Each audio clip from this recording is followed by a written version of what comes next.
we did a 12-team PPR mock draft last night, and one of us had the guts to draft 4 receivers. 1, 2, 3, 4. First 4 picks were wide receivers. How did that team turn out? Dave's first 3 picks were running backs. How did that team turn out? And so Jamie's here, Dave is here, and king of the auto pick, Dan Schneier, is here as well. What happened on Tuesday night, Dan? A lot of auto picks for you. First of all, there were not a lot of auto picks. There was like 2. Let's start by saying that. That's a lot. That's Second of all, let me just say this. Aizer. First of all, you are the actual king of auto picks because we've seen you auto pick, 10 to 25 times throughout this mock season. Those were my first 2 of the entire mock season. So let's just keep someone. I think we know let's just keep the larger sample size frame here. All right. I'm going to start you guys off with a trivia question. Today on the show, we will talk about the mock draft. We will talk about how our teams looked, what we liked, what we didn't like, some takeaways and advice we can give to you, best picks and worst picks, those types of things. We also have some fill in the blank and a lot of news. News on Michael Carter, the Randall Cobb trade, Michael Thomas update, some COVID updates, those things. Okay, guys, this is not a fantasy relevant trivia question necessarily, but I think it's fun. There were 5 wide receivers who led their position with 2 rushing touchdowns. 5 wide receivers last year had 2 rushing touchdowns. Can you name them? Curtis Samuel. Mm-hmm. Laviska Shenault, or no? No. Was that an auto pick? Because that was pretty bad. Okay, that was bad. Tyreek? Yes, Tyreek was correct. Tyreek definitely. Did Deebo Samuel play enough games to get one? No, Brandon Ayuk, though. Brandon Ayuk had a couple, right? He had 2. Oh, there we go. Deebo did not. He had 3 as a rookie, none last year. 3 out of 5. We have Ayuk, Tyreek, and Dave, you said, just make sure I don't give away one of the answers. Who did you say? Curtis Samuel. Yeah, Curtis Samuel. Okay, 2 more. Are they prominent players or are they? Yeah, they are. One of them is probably a 4th round pick, and one is, I don't know, maybe a 6th round pick. Did they give any to Lamb? Did they give any to Lamb? No Lamb. Oh, Robert Woods. Robert Woods is Woods. Nice. Lamb Wait, had what's 1 touchdown. The question was what? 2 rushing touchdowns for 5 wide receivers. We have Ayuk, Tyreek Hill, Curtis Samuel, and Robert Woods. Who's the last one? He only had 16 rushing yards, but he had 2 rushing touchdowns. I feel like it's that weird guy on the Bills that they gave a couple rushes. Isaiah McKenzie? Yeah, Isaiah McKenzie. 6th round pick. Okay, and it's definitely not him then. Rough. I'm going to cheat and look at our draft. He was a rookie last year. It wasn't Judy. He wasn't a 6th round pick. He was a 6th round pick. In the NFL draft, he was a 6th round pick? No. In fantasy drafts, he's going in the 6th round. Oh, I thought you meant in the NFL draft. Michael Pittman? Was it Pittman? He's actually going in like the 7th round. No, it wasn't Pittman. Claypool. It was Claypool. There Yep. you go. Okay. Fun trivia question to start the show. The trivia question was actually, can you name them? And the answer to the trivia question was kind of. So good job. All right, we'll get to the news and notes in just a minute. It is the final week to vote for Fantasy Football Today and the People's Choice Podcast Awards. We really do appreciate everything our listeners do for us. Hopefully we give a lot back to you. And if you wouldn't mind nominating us, it will only take about 60 seconds. Go to podcastawards.com/app/sign up and select Fantasy Football Today in the sports category, please. You can do People's Choice as well, but the sports category is the one we're focusing on. Podcastawards.com/app/sign up, or you can click the link in the top of the episode description. All right, the NFL is placing no restrictions on Deshaun Watson in camp. How about instead of me flying through the news and notes here, why don't you guys tell me what you think the biggest news items are of the last day or two? Jamie, anything jump to mind? We have the Cobb trade. We've got the Michael Carter first team stuff, PUP list, COVID list. What's the biggest news for you? Well, I mean, obviously, if you're going to make demands on a team, it's got to be to get one of your best friends to come with you, right? Like, that's obvious what Aaron Rodgers is doing. He also brought up Jake Kummerow in his press conference today, so who knows if there's a reunion coming there also. The Watson news is the biggest thing. The fact that he's on the field with them. He's been doing some scout team stuff. He's been lining up in the backfield. He's been lining up on defense. It's been a very weird day. The fact that they're letting him practice is strange because if you're trying to trade him and he gets hurt, you're screwed. But the fact that he's even out there, with his team, knowing that he wants to be traded and the investigation is still ongoing, it's a very, very, very interesting development. And the other one I think that's also interesting just in terms of personnel stuff is Zach Ertz taking the field with the Eagles too. That's something that I certainly didn't expect to happen. And sounds like, according to Howie Roseman, the GM, he's going to be with the team. I think the Lamar Jackson COVID news is interesting. The fact that he's apparently tested positive, not there for the first day of practice. We'll see what that means. Maybe the positive thing that comes out of that, no pun intended, is that if he does have it and he is sick now, maybe there's a really good chance he doesn't get sick again by the time the season's over because antibodies build up and all that stuff. So not having him there, not having Zach Wilson with the Jets on their first day of training camp, that seems a little inconvenient for both of those teams, but it's something that can get worked out. I do think that the Michael Carter news, the fact that he opened camp as the #1 running back for the Jets, is very good news. I'm going to go with a little outside the box one here. I think the fact that Gardner Minshew is working with the ones and ones and twos, and so is Trevor Lawrence. And according to Urban Meyer, that's going to be a pattern, quote unquote, for a while at training camp. I think that's interesting because I came into this somewhat expecting Lawrence to just kind of take over right away as that one for a multitude of reasons. But Meyer is a little bit more of that old school version coach. And I'm curious if this could bleed over into deep into the preseason. Yeah, you think there's a chance that Trevor Lawrence isn't ready and that they use Gardner maybe for week 1? I would think that he's one of the most pro-ready quarterback prospects we've had in a while.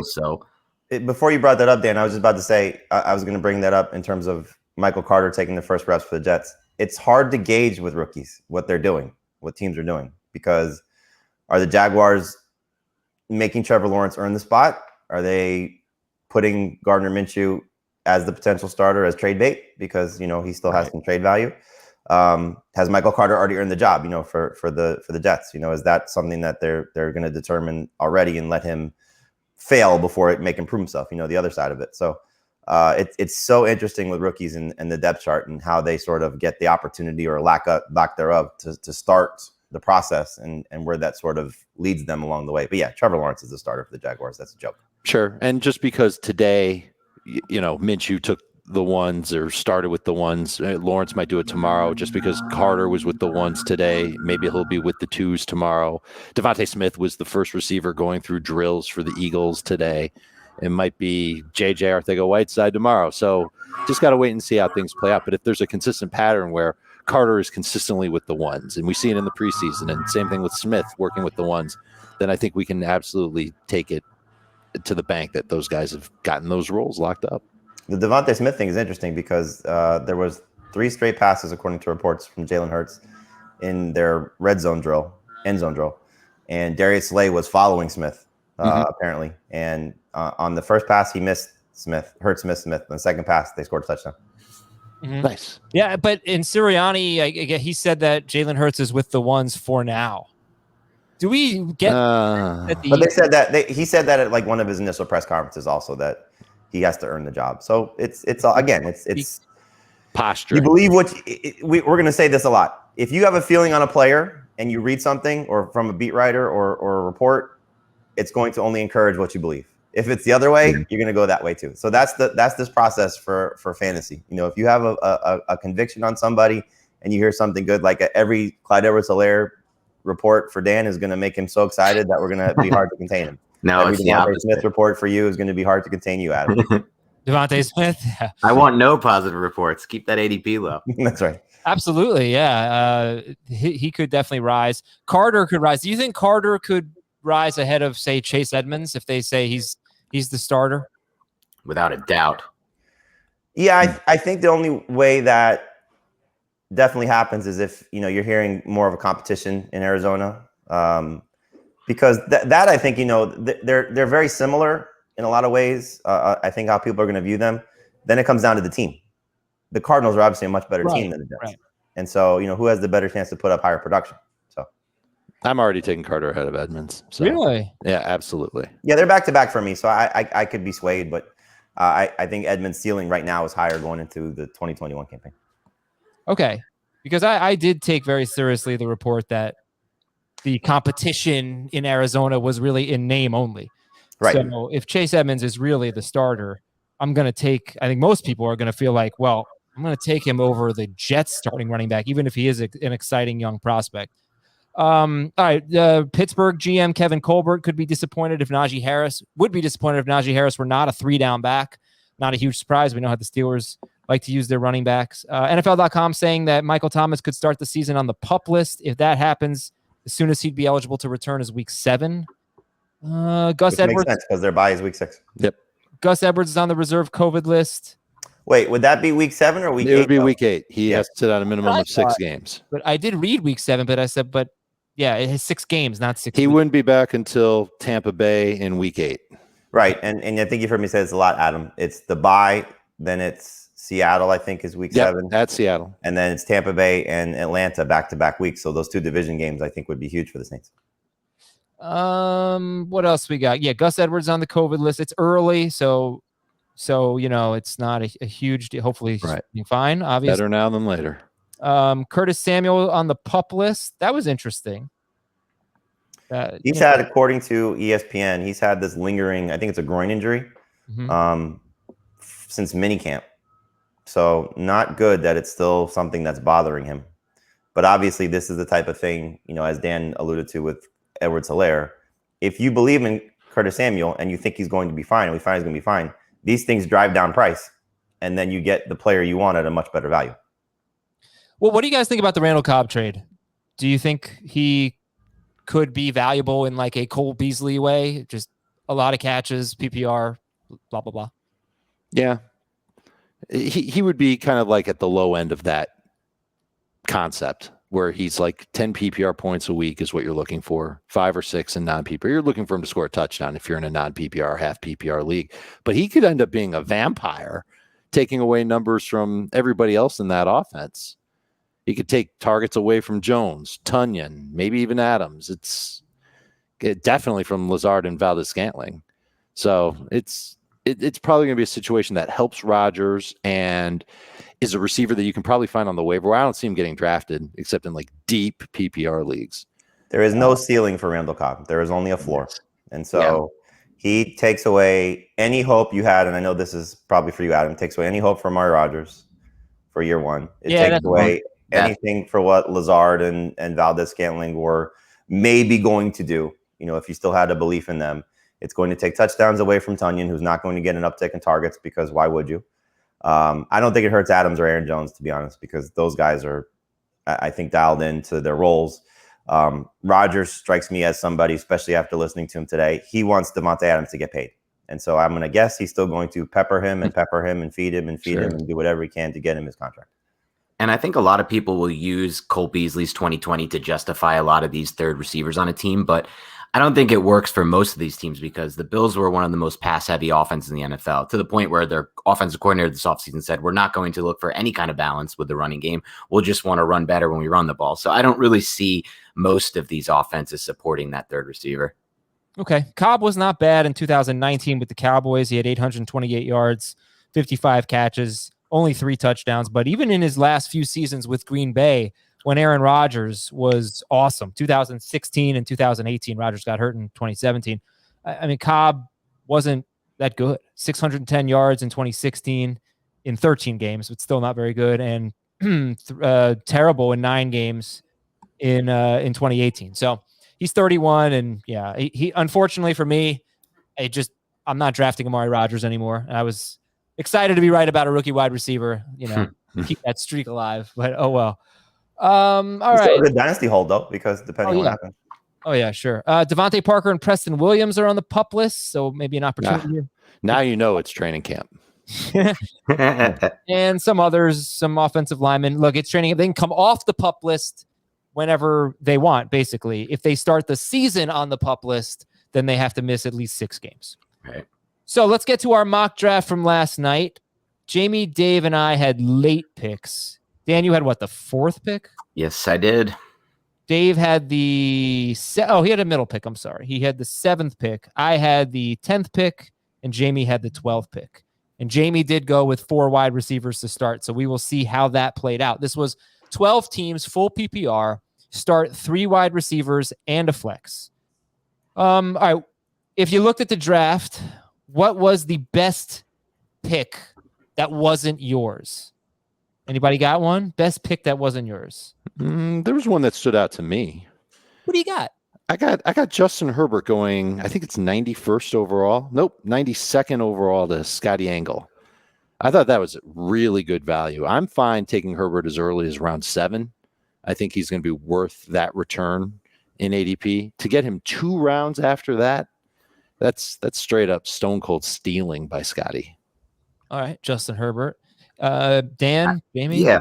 I think the one for me, and it's going to be the same one in most drafts because I don't see his ADP rising to the point where he's not a value in drafts. It's Antonio Brown, round 8, pick 7 by Towers. I just feel like in this wide receiver core, there's no guarantee to me that Godwin and Evans are going to get a lot more targets than Brown. Brown has a good rapport with Brady. They like each other. They play well together. Brown could easily be a much better player in year 2 in Bruce Arians' system, just knowing the system better, having, more of his legs under him from having the full offseason. So I'll be buying Brown all offseason until his ADP rises at least a full round more than where it's at right now. Do you know who was picked directly after Antonio Brown? Oh, yeah. I was looking at it since I had to pick near it. I took Laviska Shenault right after him. I would have rather had Brown. And then Marvin Jones. I don't mean the wide receivers. I mean the player that was right after Brown. The player right after him was Justin Herbert. Yeah, so you guys went with back-to-back picks with your favorite picks. And my favorite pick was probably in round 8 too. It was Russell Wilson. But so Jamie, how about you? Do you want to go outside of round 8 for the best pick? Yeah, I was just looking at it. Jalen Hurts in round 10. This is still a quarterback, I think, that has top 5 upside based on his rushing ability. And, right. It's so hard to say quarterbacks with our drafts because they go later than most. So I don't think Herbert's going that late. I don't think Russell Wilson's going that late. I don't think Jalen Hurts is going that late. But when you talk about where he goes in terms of the quarterbacks, he's going to go, I think, in the mix of those guys, depending on if you are in the Hurts camp or not. But if he plays to the sample size that he showed us last year in those 3.5 starts, he could be a 4,000, 1,000 guy. And that's hard to overlook what that type of player can be at that position. And he did it with the worst his offensive line will be. There's no way the Eagles' offensive line will be as bad as it was last year. Unless they all get hurt again, which is, I guess it's possible. Disaster. Landon Dickerson's already on the sideline. Who? Landon Dickerson. He was expected to be, though. When they drafted him, he was. Right. And Jalen Reagor had a weird report. There was a real report on Jalen Reagor that he showed up when their stretching portion in sneakers. And so it looked like he was going to miss practice. And then I saw a report that he went and quickly got his cleats on. Maybe he was dealing with something and said he felt okay. I don't know. But apparently he was fine at practice. But the receiving core is going to be better. Offensive line is going to be better. He's going to have experience. He's been throwing with these guys. So to your situation that you brought up earlier, Adam, I think he's the quarterback. I think he's going to have a big season. All right. What's the worst pick in the draft, Dave? Biggest reach? I don't know if I'm prepared. Yeah, we saw Austin Eckler go 6th overall. That was an auto pick. So I don't know if that really counts as a reach. No, that was an auto pick based on a Q, though. So that was Chris would have taken Austin Eckler there. Okay, so then I'll say that. I think 6th overall, even in a full PPR, is too soon for Austin Eckler. I think he's got a chance to be very good, provided that he stays healthy. I think he's a good fit for what this offense is, but we don't know if he's going to have that short yardage goal line role that would theoretically put a cap on how many touchdowns that he scores. And we know that he's been nicked up and has missed time over the past couple of years. If that happens again, that's obviously a major bummer. I'm cool with taking Austin Eckler in the first round of PPR leagues. I just think this was too soon. Well, I guess I'd push back, just to play devil's advocate. Last year, when he was healthy, so that was 2 weeks he left with an injury. Remove those, I know, yeah. When he was healthy and playing with Justin Herbert, he was on pace to be RB5, and that was with a 16-game pace of only 4 touchdowns. But he was on pace for 105 catches. Yeah. But we also have Lombardi coming in, who has a history of, if we're going to go by those Saints days, a history of multiple running backs in his offense. Well, but Eckler's never been a feature back except for, I'd say, 4 games. Right. The 4 games when Melvin Gordon was out. Right. And he scored 4 touchdowns in those games. He scored 3 one-yard touchdowns, 2 rushing, 1 receiving. But Alvin Kamara has 80 catches every year. Right. So I think if it's going to look like the Saints offense with the short passing game and the running back involved, that'd be a good thing, I think, for Eckler. Dave, he's your number 8 player. How far should he go? No, I think he should be. I think he should be in the back half of round 1. So he's in the first half of round 1 here. I can give you another name based on your rankings. If you want another one that I think was even worse, it was Darrell Henderson going 38th overall. That one to me was tough. That's early round 4 for Henderson.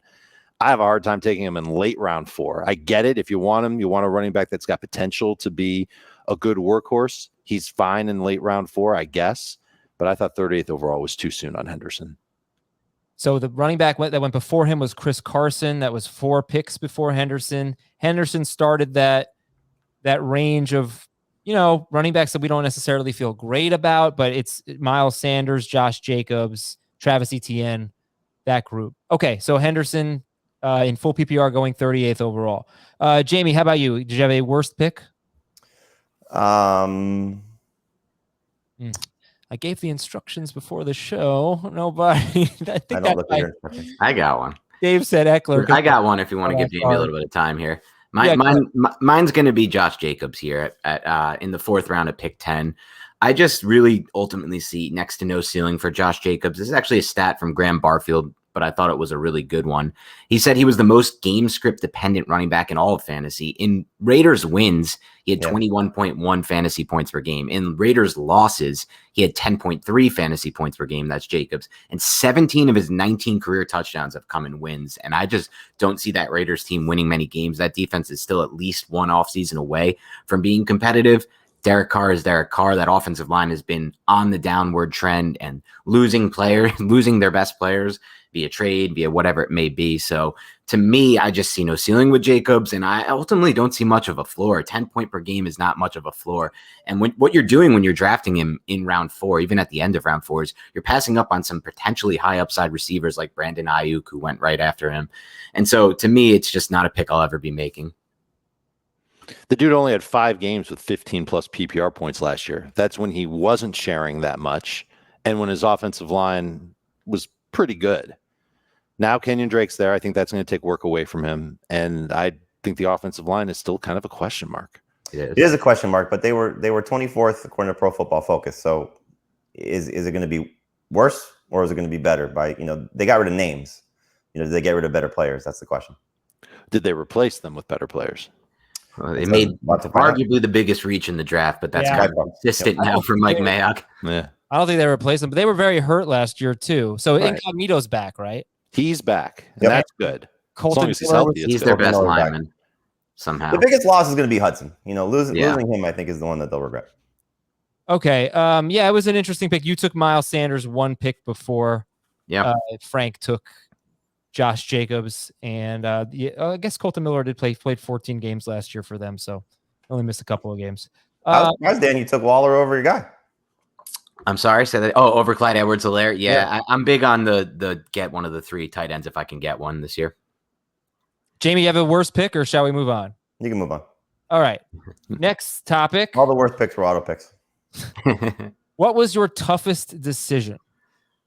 How about Dan? You want to kick it off? What was your toughest draft decision? Yeah, so for me, it was Miles Sanders in round 4, pick 9. At this point of the draft, I'm thinking in these terms. Yes, it's a PPR league, and when I'm taking Sanders here, I'm giving up guys I know can be super helpful in PPR, like Cooper Kupp, who I would have drafted otherwise. Brandon Ayuk, not as likely, but Deontay Johnson, another player who's right on my list. But at the time I'm looking at it, I see a big drop-off for me at running back. The next running backs taken were Josh Jacobs, Myles Gaskin, I'm trying to see, Kareem Hunt, players I'm just not very high on, and I don't see much of a ceiling on for any of those players besides maybe Gaskin. So I just felt like I needed to get that third running back in, and then I don't have to worry about the position for a while. I don't think I drafted one for another, 4 to 6 rounds after that because I had 3 in place. And it just feels good to have some 3 players who I can at least project for potentially high workloads. It doesn't always work out like that, but it was definitely a tough call in a PPR league to take this many running backs early. Okay, so you started your team. What were your first 4 picks? I had Waller, Sanders. I started with Kamara, and then my 3rd round pick was DeAndre Swift. Okay, so you have Kamara, Waller, Swift, Miles Sanders with your first 4 picks. Correct. All right, Dave, what was your toughest decision? I really don't think I had a really excruciating decision to make. I mean, it's fantasy football. We're drafting. It's all supposed to be fun. But I did have to make a call in round 3 on David Montgomery versus Allen Robinson. I already had 2 running backs. Did I really need a third? Did I want to go over the top there and just stock up on running backs? Or did I want to take a safe, producing wide receiver, a guy that should be good for over 15 PPR points per week?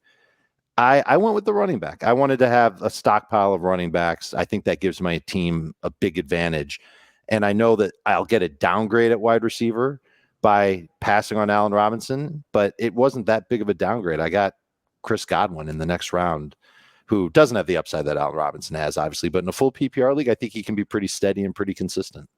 Does he not have the upside? Because I don't think he does unless Evans or Brown get hurt. I just think that there are so many guys in that offense that Brady can lean on. But there might be at least 15 more touchdown passes that he would in that offense, sure, but it doesn't mean they're all going to go to 4 or 5 more touchdowns than Allen Robinson, which could happen. I guess it could. I think it'd be more like at best 2 more touchdowns than Allen Robinson, but I think Robinson could end up with more catches and certainly more targets and more yards.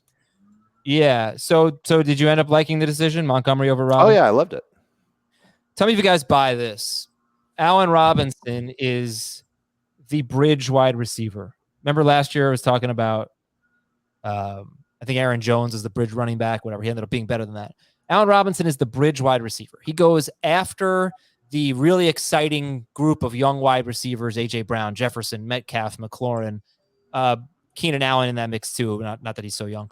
But he goes before Godwin, Cooper, Lamb, the ones that we really like, but we don't know how many targets they're going to get. Robert Woods being that group too. So he is like firmly planted as a bridge between 2 tiers, Allen Robinson. Buy it? He could be. I think for me, it's hard to separate him and Keenan Allen, though. I think they're very similar. They're both going to be high catch guys. Touchdowns are going to be somewhat of an issue. One had the young quarterback last year. One's going to have the young quarterback this year. So I kind of have those two kind of married together. So if you want to say they're both the bridge, I can buy into that. But it's almost like you're settling for them in some cases as opposed to targeting them. So if you want to go that route, but I think they're still very good. And you can make a case. As much as I like McLaurin, they're safer than him. They might be safer than Metcalf as well. So I don't know if I'd put Robinson in that category. I think you're right. I don't think anybody goes in a draft saying I got to get Allen Robinson. But if you put Robinson and Allen in the same kind of bubble as McLaurin, and I think Robert Woods belongs in there too, maybe you target one of those 4 with a pick in from the middle of round 3 to maybe if you're lucky, early round 4, and those 4 make up the bridge to the next tier, and basically what are the high end number 2 receivers. Okay, Jamie, did you have a toughest decision? I mean, I struggled a little bit with Lamb versus Cooper, and I have Cooper ranked higher, but I took Lamb for 2 reasons. 1, the health situation right now, but 2, knowing that I was going to buy into, going 0 RB, that I wanted the player who has, at least today, more upside. So I took Lamb. A week from now, that should hopefully be Cooper if he's back, or 2 weeks from now, whenever he's off the PUP list. But I took Lamb as the 3rd receiver on my team. The other one, and this is just playing hindsight, is I would have taken a tight end sooner. I would have, instead of taking Julio Jones at the start of the 4th round, I would have taken one of Hockenson, Andrews, or Pitts. Just to, probably thinking ahead of Heath is probably going to take Andrews at some point. You're going to probably take Hockenson at some point. Again, this is knowing who you're drafting with, and knowing who the players people target, and that Pitts was probably going to go at some point in that range. That I should have thought it out a little more and said, give me the tight end a little early, knowing that I wasn't going to, most likely have it. Now, the way it played out was all 3 of those guys went right in front of my pick. So it nearly worked out in my favor. However, if I was going to commit to this, I think getting the security at tight end is a little bit better way to go. All right, let's talk about this. This is important here. So Jamie had the 12th pick. 11th pick, 12th pick. Okay, Jamie had the 12th pick. His first 2 picks were Tyreek Hill and Stephon Diggs, right? Mm-hmm. 3rd round pick was CeeDee Lamb and Julio Jones. CeeDee Lamb and Julio Jones. So that was his 3 wide receivers in his flex right there. Mm-hmm. So now at 60th overall, he was hoping to get one of Andrews, Hockenson, Pitts. They went 57th, 58th, and 59th. So he just missed. So you're saying in hindsight that you should have taken, if you had known, none of those 3 would have been there with your 5th, 6th round pick, right? That you would have taken one of them at the 3-4 over Julio Jones. That, I mean, isn't that reaching for tight end in passing up? Yeah, but again, just this is more about knowing your league. And so knowing that you like Hockenson, Frank likes Hockenson, I believe. Heath likes Andrews, but he typically goes in that range. Pitts is going to go in that range. That playing it out, I should have realized I most likely not going to get one of those guys. Now, the fact that it all happened right in front of me is a little bit more frustrating in that regard. But I could have still gone with a decent fourth receiver, and the options that I would have considered were Galladay, Juju, Cortland Sutton, just in terms of how I have it ranked in at least by memory, as opposed to Julio and what I ended up with at tight end, because I just decided at that point that I wasn't going to reach for anybody. And then guys just started going different spots that I wasn't able to get, Troutman or Irv Smith or Higbee or, the guys that I like late.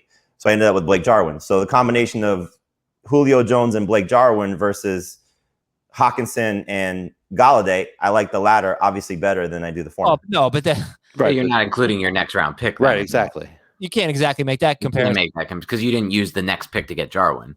Right. No, but I'm saying just, in terms of my lineup, looking at my lineup that's my tight end, so whoever maybe, you want to throw Dallas Goedert in there if I would have gone tight end, the next guy on my list, or Irv Smith 2 rounds later, you know what I mean? But you can't take one of those 3 tight ends 37th overall.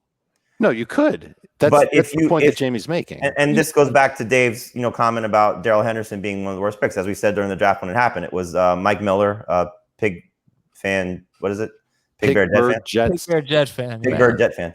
One of our listeners. So for those of you that are going to see the draft, what we do Tuesday nights is, if you like our YouTube page, right? Am I saying this correctly, Adam? If you click like on the stream, or on the stream, and we get to 100, 200, 300, however many we get to, it could just be Adam drafting with 11 of our listeners at some point. But if you like our stream, we give you the chance. Ben Trager at random picks people to draft with us, and so we had 2 people drafting with us last night. So Mike is the one who picked Darrell Henderson in the 4th round, or was it late 3rd or early 4th? I forget. Early 4th. He was picking 11th. He was never going to get Darrell Henderson again if he didn't pick him there. I was never going to get the way it worked out. And again, it was right in front of me, but most likely I was not going to get those tight ends. So should I have picked those tight ends at that spot? No.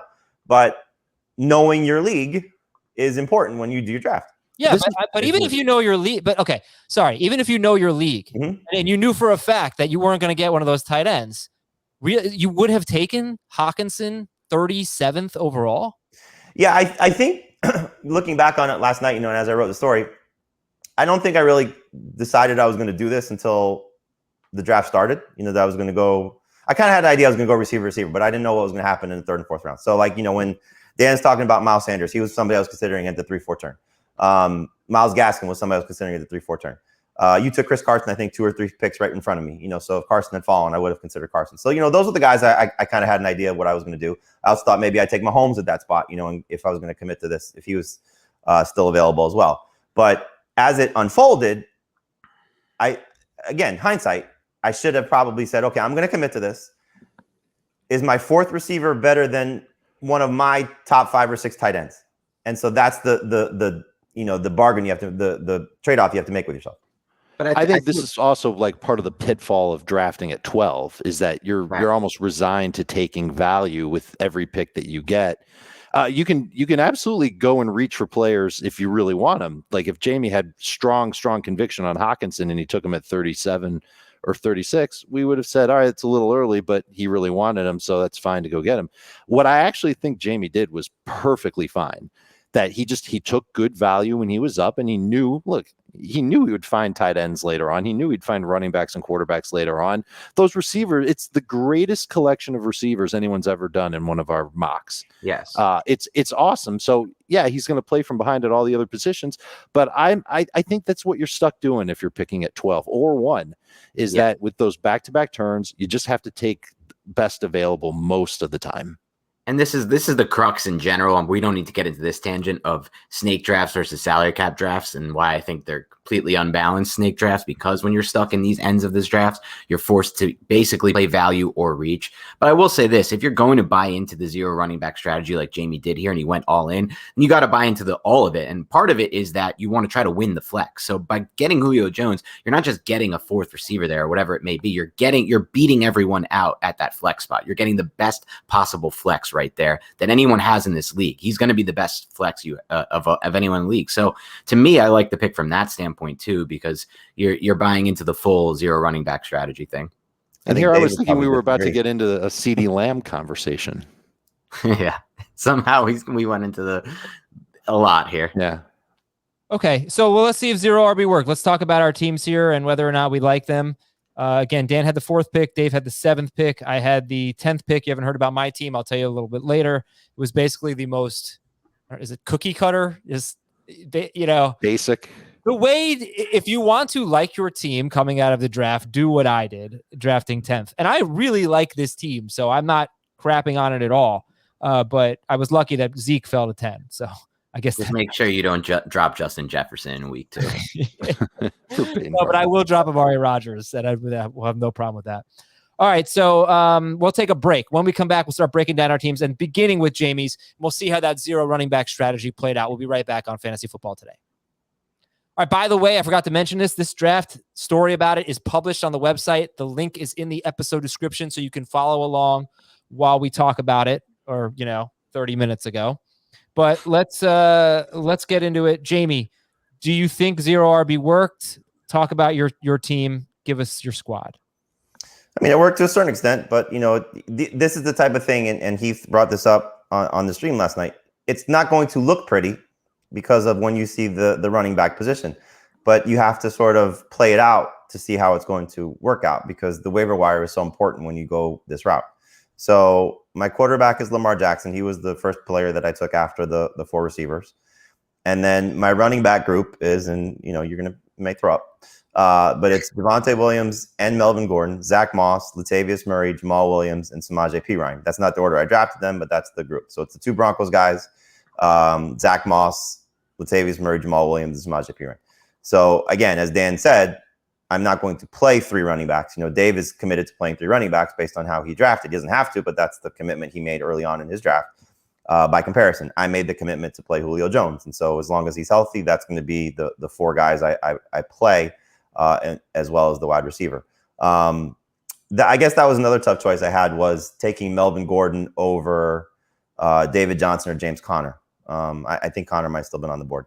But I thought at that point I had taken Williams. I think I might have taken Gordon second, or I took Zach Moss second. I don't remember. I go back and look.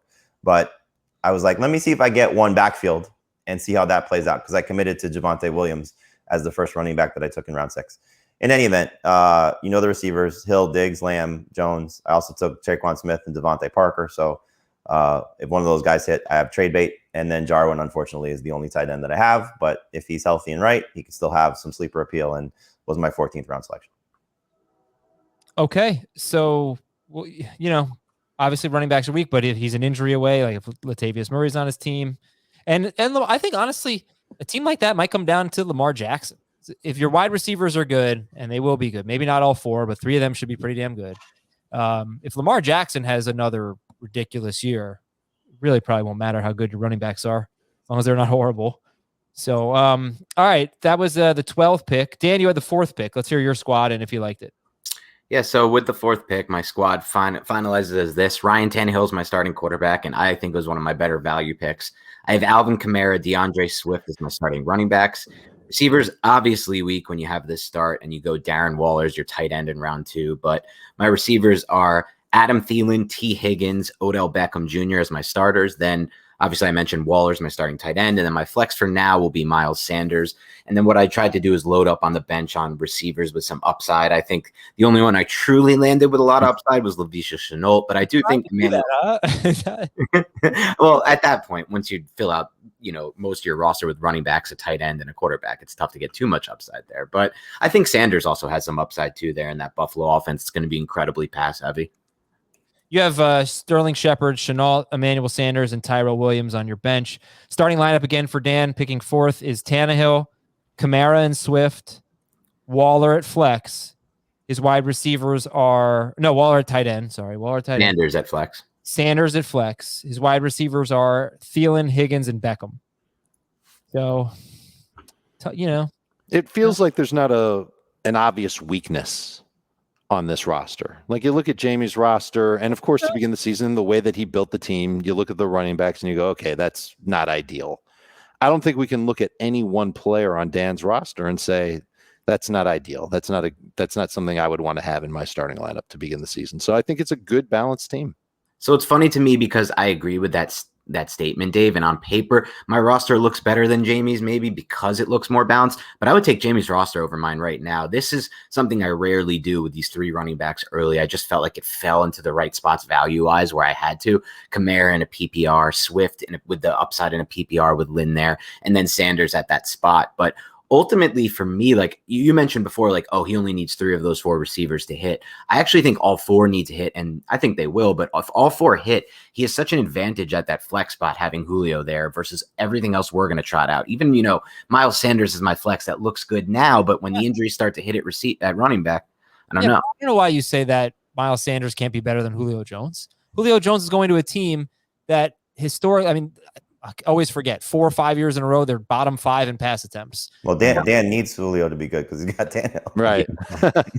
Tannehill's been very good without Julio, and Sanders, if he can reclaim, if he can really stake his claim as the number 1 running back on the Eagles, he could definitely be better than Julio Jones. But there's more ifs in my mind with players like Sanders and even DeAndre Swift, in my opinion, than there is with somebody like Julio. I know it seems like Julio's a big if, but he's been incredibly productive every game he's been healthy for so long now. Yeah, see, I think there's plenty of ifs on Julio Jones too, and I get that it's interesting that you think that Julio is the make or break player on Jamie's team. I don't know if that's even the right term. I think his team turned out great by getting Lamar Jackson in round 5. And that's an example of when you're picking at the end of taking value when it's screaming at you. And so having Lamar Jackson get there at 60th overall, I think that's what put his team over the top, is one that you would say, okay, I can get over this running back weakness that I've got when I've got 4 great wide receivers and one of the top 5 quarterbacks who's also like half a running back, or maybe like a running back. I totally get that. It brings up a good debate. So I think that's what made Jamie's team good. Like if he ended up with Brady or Rodgers or something like that, then I think his team would probably not. But if you go this route, you can't commit to that though. You have to commit to getting, I think, either a difference maker, a quarterback, or tight end, if not both. Yeah, I think it was just. I think you could say that, but I also think it was about just getting good value, and that's what you did with each of your first 5 picks, if you ask me. It's kind of what comes down to this whole debate. Are you really focusing on the weakness or the strength of the roster? I think when you go 0 running back, you're focusing on the strength. And that also works with the tight end strategy, why I'm taking someone like Darren Waller at the end of round 2. I'm looking to get an advantage at that tight end position. I'm looking to face those lineups, those 5 to 6 lineups every week that have the 3 to 6 points they're getting from the tight end. They're trying to cycle in based on matchups. I'm trying to beat that by, 10 points or something on a weekly basis. All right, so Dave's team is another balanced team. He went with running backs with his first 3 picks, and then Chris Godwin in round 4. Dan went with running back, tight end, running back. So they both had 3 running backs in their first 4 picks. Dave picking 7th took Jonathan Taylor. What's the rest of your team look like? I thought you're being a little too generous saying that my team is balanced when my first 3 picks were running backs. Taylor in round 1, Najee Harris in round 2, David Montgomery in round 3. Absolutely loved getting those 3 running backs and stockpiling that position. If all 3 of them get off to a good start, I could potentially trade one to Jamie and get one of those wide receivers to help out my receiving core, which is Godwin, Chase Claypool, Will Fuller. Obviously can't use Fuller in week 1. I think I've got Marquise Brown on the bench. I do. Tight end is Irv Smith, but I also picked up Jonnu Smith. Quarterback is Dak Prescott, and that was my example of finding good value and getting a good deal on a quarterback, and I think that's what puts this team over the top. So I'm a little weak at wide receiver, but I think I'm obviously super strong at running back, and the quarterback being Dak Prescott absolutely helps me have a contending team. I can find wide receivers if I need to later on, but I like my chances with Godwin and Claypool, and Fuller might end up being okay. Bench. This isn't the order that I drafted them in, but here it is anyway. James Robinson, is on my bench. Malcolm Brown is on my bench. I mentioned Jonnu Smith. Paris Campbell's on my bench. Marquise Brown, mentioned him. Trevor Lawrence on my bench. Really like my bench. Really like this team overall. This is kind of like how I like to build rosters when I go running back heavy. Who has better wide receivers, Dan or Dave? Dave has Godwin, Claypool, Fuller, and Dan, I forgot your number one. Thielen, Higgins, Beckham. Thielen, Higgins. Dave does. Yeah, Dave. Say Dave. Dave. I'll take Dave in that too. I mean, I drafted Waller earlier. It's a big reason why I'm considering Waller's essentially my wide receiver one in a lot of ways. Right, and if we include tight ends, then maybe the pendulum goes back to Dan because of Waller being there, and I'm hoping to catch a little fire with one of the Smiths. If Beckham has any bounce back though, then Dan's starting group is better. Because Thielen and Higgins is very similar to Godwin and Claypool on paper going into the season, just based on where they stack up on their respective teams. The one thing I think that the route that Dan went a little bit, at least what I would have done, like knowing that your receiving core is a little weak, Dave, taking 2 tight ends and 2 quarterbacks, I would have rather spent at least one of those picks, not both, on more receiver depth. Like you say, you're going to find receivers. That's a little tricky. I think you have a better chance of finding a backup quarterback, certainly. Sure. And maybe Irv Smith isn't the most secure tight end, and I think Dan, you also took a backup tight end if I'm looking at Hunter Henry. Yeah, Hunter Henry. So taking Irv Smith and Jonnu Smith is fine. I would have probably spent that other pick on Trevor Lawrence, and almost certainly the pick of Malcolm Brown on 2 receivers there, just to get some flyers on guys. Lawrence was literally my last pick, so I don't know what receiver was out there that I could have picked up to change that opinion on my receiver depth. The Malcolm Brown call is a good one. I could have gone receiver there. Malcolm Brown might have made it to my next pick. Might have made it to my last pick. Yeah, as I said last night, like Malcolm Brown does, it's to me, it's like Randall Cobb. There's no ceiling play for him. I think he's more of a floor play. And you mentioned, Adam, how like both Dave's roster looks balanced, my roster looks balanced. I think this is just how it plays out when people draft running backs early, because it seems on paper like these receivers can be good and like these receivers can fill out spots better than some of the running backs you get when you go zero running back like Jamie did in this example. But ultimately, it doesn't always play out like that. The receiver, these back end receivers, don't always produce how they look on paper right after the draft is completed. And I think that's the value in the zero running back strategy. And that goes into a deeper discussion on fantasy. But I do think it's always going to look more balanced when you go running backs early. Well, my team, actually, not going to lie, really love how this turned out. But that's really a lot of it because Ezekiel Elliott fell to me 10th overall. Heath took Devontae Adams 9th. Jonathan Taylor went ahead of him. Who else? Eckler went ahead of him. Who was the 8th pick? The 8th pick was Aaron Jones. So I got Zeke 10th. And basically, I didn't intentionally do this, but I kind of like filled out a starting lineup with my first 6 picks. And I guess 7. So I have Kyler Murray at quarterback. I have Zeke and Carson at running back. I have Calvin Ridley, Amari Cooper, and Brandon Cooks, I believe was my 7th round pick at wide receiver.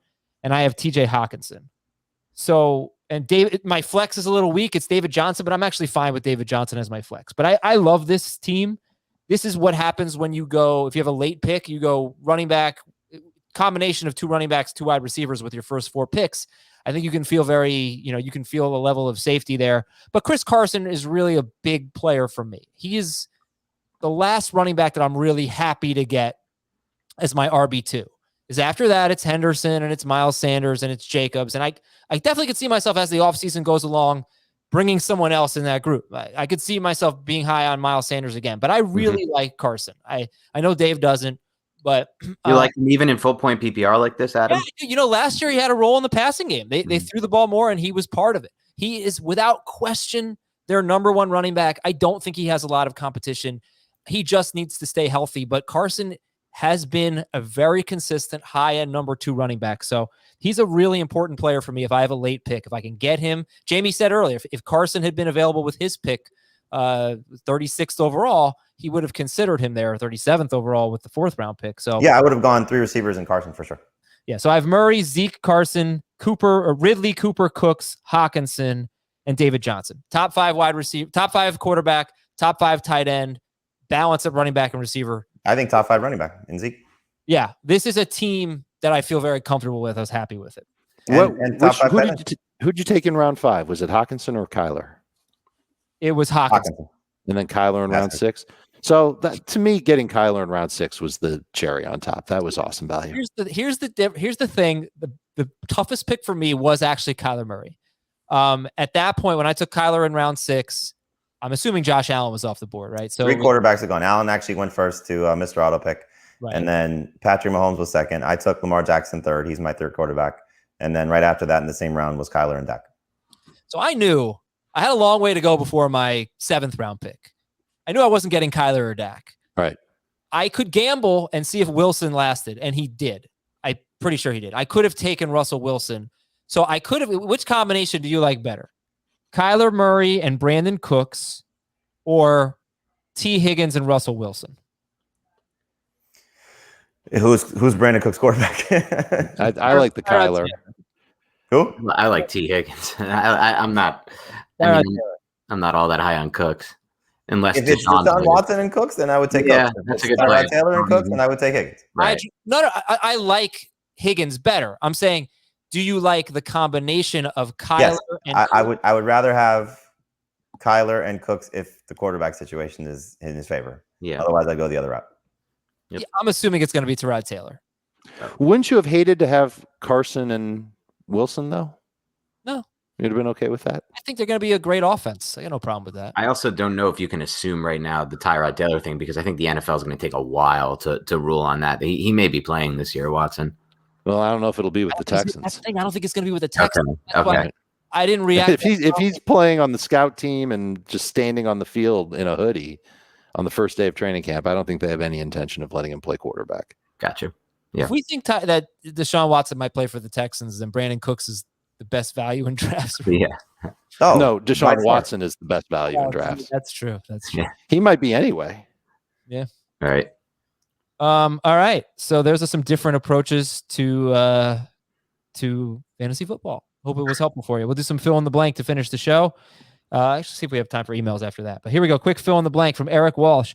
I will draft my quarterback in a 4-point per passing touchdown league in round blank. 5 or later. 7 or later. 8 or later for me. Let me ask you this, though. 10 or later. I'm just not drafting him. You know, if you're a guy who likes to wait, or a girl who likes to wait for Brady or Rodgers, Herbert, I don't know if wait for him, but when you see a 4-point per passing touchdown league, does that give you actually more urgency to get one of the mobile quarterbacks? Take quarterback earlier? I'm not reaching. I'm still going to look for at least a fair value for a quarterback, whether they are, Konami code quarterbacks or not. My guess is most of the top tier guys will go in the range Dave suggested. So you can probably see round 3 or 4 is when, Mahomes and Jackson and Kyler and Dak and Allen, those guys probably still go anyway. It's probably, then the race becomes for Jalen Hurts if he's a starter, just because he has so much upside in that format. But Tannehill and the guys you mentioned, Adam, the non-mobile quarterbacks, if you're getting potential 5,000-yard season from Brady or Stafford or any of those guys, Rodgers, you'll still be okay. Passing yards are often overlooked in 4-point per passing touchdown leagues. Butch touchdowns are often overlooked. What are touchdowns? Yeah, I guess. You mean passing touchdowns? Yeah. Butch asks or says, I'm willing to go blank rounds before I take an RB in my 0 RB strategy. I mean, I went 5, and I was deciding between Javonte Williams and Michael Carter. So that's the group you're looking at here. But I think that's the right approach there, Jamie, because if you're going to go that strategy, that's right around the time you want to go. You want to take one of those upside picks in Carter or Williams, or maybe if ETN somehow falls. Right. Now, let's be real though. Like if Jamie if Chris Carson was there in round 3, he might have intended to go 0 RB. Is it still 0 RB if you take a running back in round 3? No. No. Modified. So like you can call it whatever you want. Like you can start your draft receiver, tight end, whatever you want to do, but you shouldn't purposely ignore the position just in case someone's there at a good value that you say, okay, all right, I'll abort mission. I'll go with a running back after all. The other part of this, though, is, we're talking about our drafts and we're looking at the NFC ADP, which are very serious players. The casual player will take all of the quarterbacks that we've just mentioned. Those 5 guys are going to go probably in the first 3 rounds. So that pushes down Chris Carson. That pushes down David Montgomery. That pushes down, whoever else is in that range that you may consider. Pushes down those tight ends. It's definitely going to push down those tight ends. So but I think you got to take that into account. So what Dave said is accurate. You go in taking receiver. I think as we've seen in most years, I would not be surprised if most of our listener drafts have the option of Carson Montgomery at the 3-4 turn, and then that makes your team a little bit different. Or, Sanders maybe gets pushed up a little bit just because of his name. Jacobs gets pushed up a little bit because of his name. People take those type of guys just because you know who they are. But the other part of it is what I would have done is I wouldn't have been looking at a running back until round 7 or 8, because had one of those tight ends fallen, I would have taken a tight end at round 6. So I would have gone 4 receivers, quarterback, tight end. And then back to what Dan was saying, you want to have an advantage. It's not Waller, Kittle, or Kelsey, but it's that next group that if they hit, Pitts hits, Andrews hits, Hockenson hits, then I'm in the mix of tight end, difference maker, quarterback, all those receivers. And is there a huge difference between a Javonte Williams, Zach Moss running back situation or a James Conner, Zach Moss running back situation? There might be, there might not be. And then, it's just, again, you're just stockpiling running backs with the hope that one of those guys hits. All right, next one from Jeremy Myers. If Jalen Hurts starts all 17 games this season, Devonte Smith finishes as wide receiver blank in PPR. 22. I was going to go a little lower. I was going to say 28. I'm going to go even lower than that. Wide receiver 38. Dude, get out of here. We'll see. I'm not. It's Homer. It's not a Giants Homer pick. I mean, look at just the assumption is because there's so little competition for volume there. Is that why it's a guarantee he's in the top 30? Is that there might be more competition now with Ertz. That's what I'm thinking. Yeah, with Ertz back in the mix and Goddard, and they're going to want to run the ball. They have Sirianni who throws to a lot of running backs. I don't know. I don't see that much of a volume ceiling there, as I guess everybody else does. Sirianni's never called plays though. So, right? That's true, but he's been part of that offense. I think he's going to take in a lot of what he learned there. Yeah. It's funny that we say, oh, he'd be top 24, he'd be top 20. Or Dave said 28, Jamie said 22. I was going to say 24. We are expecting Jalen Hurts to play 17 games, and nobody has him ranked that high. So. Right. Okay, from Richard. If I don't draft Travis Kelce... What's happening? If I don't draft Kelsey, Waller, or Kittle in the first 2 rounds, I'm waiting until round blank to take a tight end. So I think this depends on everybody else. For me, I'm going to try to get Pitts or Pitts. Why am I forgetting? Pitts or Andrews. I'm off Hockenson, and I want that to be known throughout the rest of this draft season. Yes. I'm off Hockenson. It's my one claim to fame. But if I'm not getting either of those two, I'm just waiting entirely at the position, and I'm going to be playing tight end streaming the entire year. I'm okay with Hockenson. I'd like to get one of those tight ends in the round 5 to 6 range. And if I can't get them, then I would do what I did in this draft. I would wait until the late rounds and grab 2 young, high upside tight ends. If I can get Troutman and Jonnu, that's probably ideally what I would want. Irv Smith getting in the mix there. I don't mind that either. But something like that, 2 tight ends late, hope one of them hits. Rapid fire to finish the show. If the Bengals offense clicks, they will be a top blank overall offense. 6. Top 10 for me. 6 is a little bit. I think 10 is fair. I think Jamie's crazy. I was going to say 7. From Jorge, Jalen Waddle will finish as a top blank wide receiver. 45. 45. What was it? 35. I said 45. I'm 40. Jay Darren Darst, whoever that loser is. Najee Harris will end up as a top blank running back. In my league, he'll be top 12. Top 12. Darst is a colleague of ours, probably my favorite colleague. From Battle Hardened, Lamar Jackson will be QB1 if he rushes. Shot at all of us. What? What did I say? Lamar Jackson will be QB1 if he rushes. We all know Nando's your favorite. Blank touchdowns. All right, I'll read it one more time. Lamar Jackson will be QB1 if he rushes for blank touchdowns and throws for blank touchdowns. 50 and 50. I'll say if he repeats 35 plus at the passing touchdown and has like in the 6 to 8 range rushing. Yeah. Okay. I know I told some people I'd read their emails. We'll do it on the mailbag show on Friday, along with your Apple Podcast questions. Please vote for us on podcastawards.com. And thanks, everybody, for listening. Very much appreciated. For Dave, Jamie, and Schneier. You've earned it. You've earned the correct pronunciation. I'm Adam. We'll talk to you tomorrow on Fantasy Football.